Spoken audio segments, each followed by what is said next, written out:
Walillahilhamd, puji syukur kehadirat Allah Subhanahu wa taala. Kita masih diberikan kesehatan, keafiatan sehingga kita dapat melaksanakan salat Jumat, salah satu kewajiban yang sangat utama dan di masjid yang mulia ini. Alhamdulillahirabbil alamin.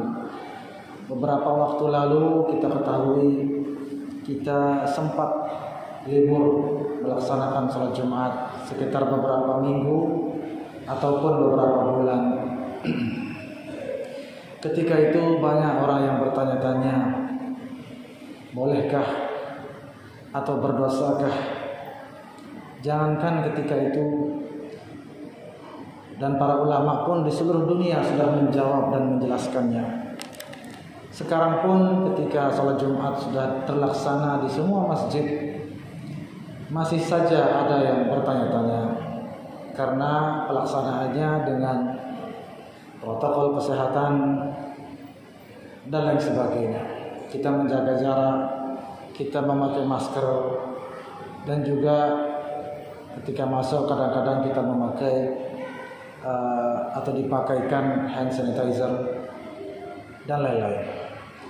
Masih sampai saat ini orang-orang atau sebagian orang bertanya-tanya tentang hukum itu semua, boleh atau tidak boleh. Karena itu di kesempatan yang mulia ini, untuk menyegarkan ingatan bagi yang sudah tahu, bagi yang sudah paham, dan untuk menjawab bagi yang belum tahu atau yang masih penasaran tentang hukum sholat di masjid berjamaah dalam keadaan merenggangkan barisan shaf, memakai masker ataupun memakai hand sanitizer atau cairan antiseptik yang mengandung alkohol ketika masuk masjid atau sebelum melaksanakan sholat. Secara singkat, pertama-tama mengenai memakai hand sanitizer atau cairan antiseptik yang mengandung alkohol. Ada yang mengatakan haram karena alkohol najis dan seterusnya. Namun dalam hal ini saya ingin mengutip dari kitab Al-Fiqh 'ala al-Madzahib al-Arba'ah karangan Syekh Abdul Rahman Al-Jaziri. Beliau menjelaskan, wa minha al-ma'i'atun najisah allati tudafu ila al-adwiyah war-rawa'ih al-'adhariyah li islahiha fa innahu yu'fa 'anil qadri alladhi bihi al-islah. Beliau menjelaskan dalam kitab Al-Fiqh al-Madzahib al-Arba'ah bahwa cairan-cairan yang najis, yang apabila digunakan untuk satu obat ataupun minyak ataupun parfum untuk satu kemanfaatan tertentu tidak lebih dari itu, maka beliau mengatakan fa innahu yu'fa 'anil qadri alladhi bihi al-islah, maka hal itu ma'fu, hal itu dimaafkan bila digunakan sekali lagi seperlunya saja atau untuk keperluan kemaslahatan dan kemanfaatan. Dalam kitab Al-Fiqh al-Islami wa Adillatuh, Syekh Abu Habah Az-Zuhaili mengatakan najasatul khamri wa sairul muskirati ma'nawiyatun ghairu hissiyah. Ini juga penting diketahui bahwa kenajisan khamr atau alkohol yang serupa itu najisnya sifatnya ma'nawiyah dan bukan hissiyah. Bisa kita katakan najis secara batin, bukan secara zahir. Sehingga menurut sebagian ulama tidak masalah digunakan ketika atau di dalam dibawa sholat, namun sekali lagi untuk keperluan dan hajat tertentu saja seperlunya. Dalam Al-Quran Allah Subhanahu wa ta'ala berfirman, yas'alunaka 'anil khamri wal maisir qul fihima ithmun kabir wa manafi'u linnas. Jika kamu wahai Muhammad ditanya tentang khamr dan maisir, maka katakanlah ada dosa besar namun ada juga manfaat bagi umat manusia. Nah, Syekh Wahbah Az-Zuhaili dan ulama-ulama tafsir lainnya, baik terdahulu maupun kontemporer, mengatakan bahwa manfaat bagi manusia antara lain seperti penggunaan parfum, obat, lebih-lebih di saat seperti ini, yaitu untuk menjaga kesehatan atau melindungi diri dari wabah.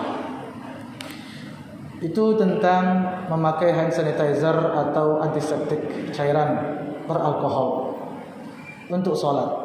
Yang kedua tentang sholat jaga jarak. Permasalahannya adalah ketika kita membaca hadis yang menyebutkan Russu sufufakum wa qaribu bainaha. Rasulullah sallallahu alaihi wasallam bersabda, russu atau rasu sufufakum dalam satu riwayat yang artinya rapatkan barisan, wa qaribu bainaha, dan dekatkan antara saf dengan saf yang lain. Itu memang ada perintahnya dan hadisnya riwayat Abu Dawud, An-Nasa'i dan lain-lain. Bagaimana para ulama memahami hadis ini? Para ulama mengatakan hadis ini perintahnya bukan sifatnya lil wujub, bukan maknanya wajib, akan tetapi sunnah. Hal ini sebagaimana dijelaskan dalam Minhajut Talibin karangan Imam Nawawi. Beliau mengatakan wa yukrahu wuquful ma'mumi fardan. Beliau mengatakan makruh, tidak haram.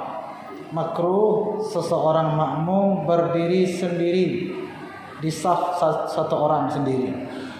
Apa maksudnya fardan atau sendiri? Dijelaskan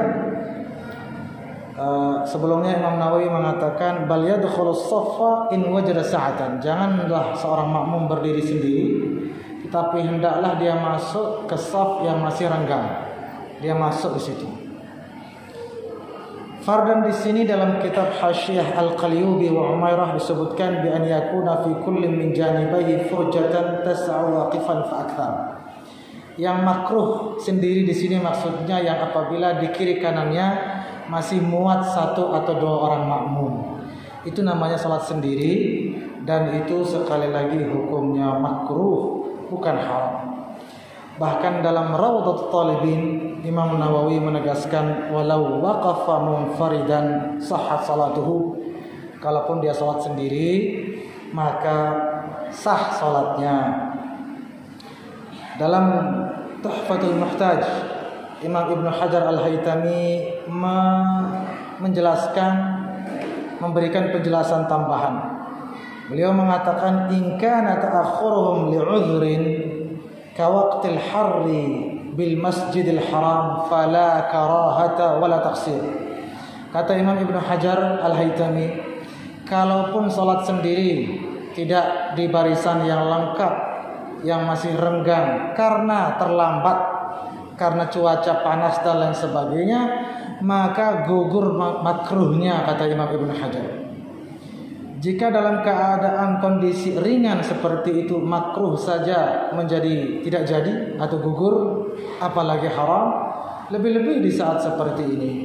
Kondisi lebih genting dari sekedar panas matahari. Maka makruh pun tidak, apalagi sampai kepada haram. Dan pastinya salat kita sah insyaallah, amin ya rabbal alamin. Mengenai salat menggunakan masker. Memang sebuah hadis menyebutkan Rasulullah sallallahu alaihi wasallam bersabda, atau diriwayatkan bahwa Rasulullah sallallahu alaihi wasallam naha an yughattir rajulu fahu fis shalah. Nabi melarang, dalam hadis riwayat Abu Dawud dan Ibnu Majah, Nabi melarang seseorang salat dalam keadaan menutup mulutnya. Bagaimana para ulama memahami hadis ini?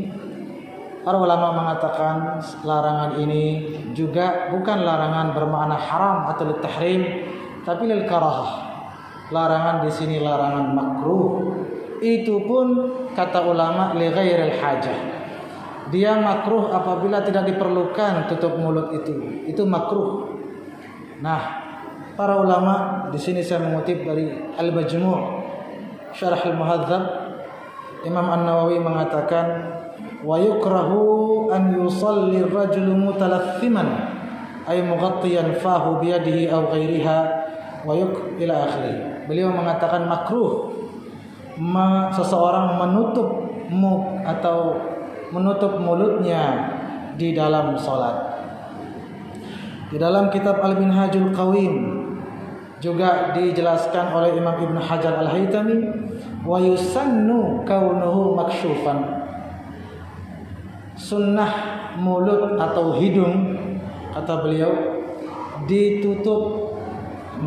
Sunnah dibuka. Jika sunnah dibuka, maka tidak masalah atau tidak haram, melainkan makruh apabila ditutup, baik itu mulut ataupun hidung. Sebagaimana juga kita ketahui bahwa hidung bukanlah rukun sujud, akan tetapi hukumnya sunnah di dalam sujud. Yang menjadi rukun atau anggota sujud yang wajib adalah kening. Alhasil, jamaah kaum muslimin rahimani wa iyyakumullah, apa yang kita lakukan selama ini walaupun kadang-kadang kurang nyaman di hati, tetapi insyaallah tidak mengurangi sedikit pun, mengurangi nilai keabsahan dan keutamaan salat kita. Insyaallah tetap sempurna di mata Allah Subhanahu wa taala, dan mudah-mudahan dengan kesabaran kita Allah Subhanahu wa taala menerima dan melipat gandakan segala amal ibadah kita dan mengabulkan segala hajat kita, serta dengan selekas-lekasnya mengangkat wabah dari daerah dan negeri kita.